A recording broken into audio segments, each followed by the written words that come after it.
Assalamualaikum warahmatullahi wabarakatuh. Perkenalkan saya Ririn dengan NIM 2312011 jurusan Teknologi Informasi. Di sini saya akan mereview analisis metode PROMET. Sebelumnya saya bakal ngejelasin apa itu metode PROMET.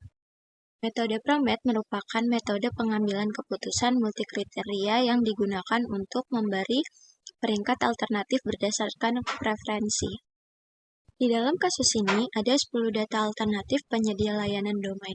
Kemudian kami nilai berdasarkan 6 kriteria di atas. Di antaranya free proteksi voice, harga, jam layanan, keragaman ekstensi, open app code, terakreditas ICANN. Kaidah yang max menandakan bahwa kriteria bersifat benefit, yang dimana semakin tinggi nilainya semakin baik. Sementara min pada C2 menandakan bahwa itu cost, sehingga semakin kecil nilainya semakin baik. Langkah pertama adalah menyusun matrik keputusan. Di tahap ini, kami mau mengumpulkan semua data dari setiap alternatif berdasarkan kriteria yang telah ditentukan. Misalnya, untuk proteksi voice, kriteria harga, jam layanan, kami mencatat nilai dari masing-masing penyedia domain. Tujuannya adalah untuk menyajikan gambaran awal yang lengkap sebelum dilakukan pengolahan data lebih lanjut. Selanjutnya, kami menghitung nilai preferensi antar alternatif untuk masing-masing kriteria. Di alternatif 1 dan 2, pada kriteria C2, A2 lebih unggul karena nilai di kriteria C2 lebih kecil. Kenapa? Karena C2 adalah kriteria cost. Pada kriteria C3 dan C4-nya memiliki preferensi 1, artinya keduanya sama-sama unggul. Pada C5, A2 juga lebih unggul dari A1, sementara C1 dan C6 belum menghasilkan preferensi atau nilainya 0.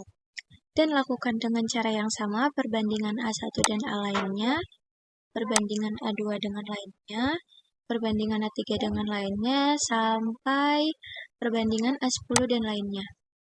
Kemudian hitung indeks preferensinya dengan menjumlahkan semua nilai preferensi antar alternatif dibagi dengan banyaknya kriteria. Misalnya di sini A1 mendapat 2 poin, kemudian dibagi menjadi 6 hingga hasilnya 0,33. Di A2 ini mendapat 4 poin, ini kemudian dibagi 6 menjadi 0,667. Lakukan dengan menggunakan rumus yang sama pada alternatif lainnya. Kemudian dimasukkan pada tabel perhitungan indeks preferensi. Langkah berikutnya adalah menghitung living flow dan entering flow. Living flow dari alternatif A sama dengan 1 dibagi banyak alternatif dikurang 1 dikalikan dengan jumlah preferensi A terhadap semua alternatif.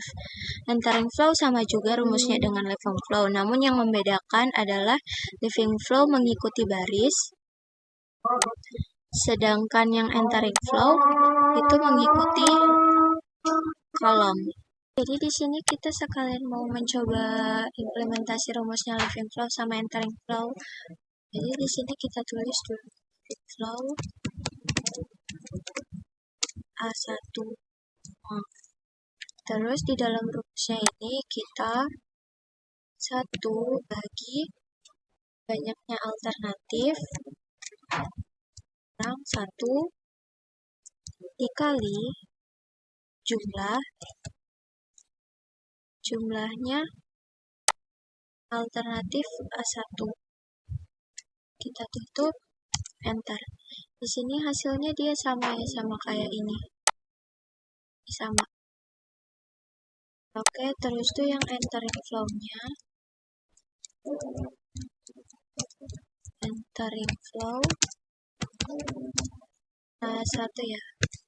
Itu kita pakai rumus, bentar. Itu kita pakai rumus sama juga, sama dengan 1 bagi banyaknya alternatif kurang 1, kemudian dikali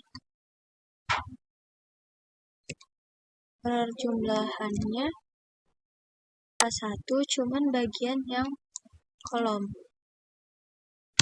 Itu hasilnya sama ya. Hasilnya sama kayak yang di sini. Jadi itu perbedaannya living flow sama entering. Living flow itu ngambil yang baris, sedangkan yang entering dia ngambil yang kolom. Langkah terakhir adalah menghitung net flow, di mana net flow adalah hasil pengurangan dari leaving flow dan entering flow. Kesimpulannya, berdasarkan nilai net flow, alternatif 4 atau idwebhost.com memiliki nilai yang lebih tinggi dibandingkan alternatif lain dan merupakan alternatif yang paling disarankan untuk dipilih. Sebaliknya, A8 mendapat net flow yang paling rendah. Demikian analisis metode Promet dari saya. Terima kasih telah menonton.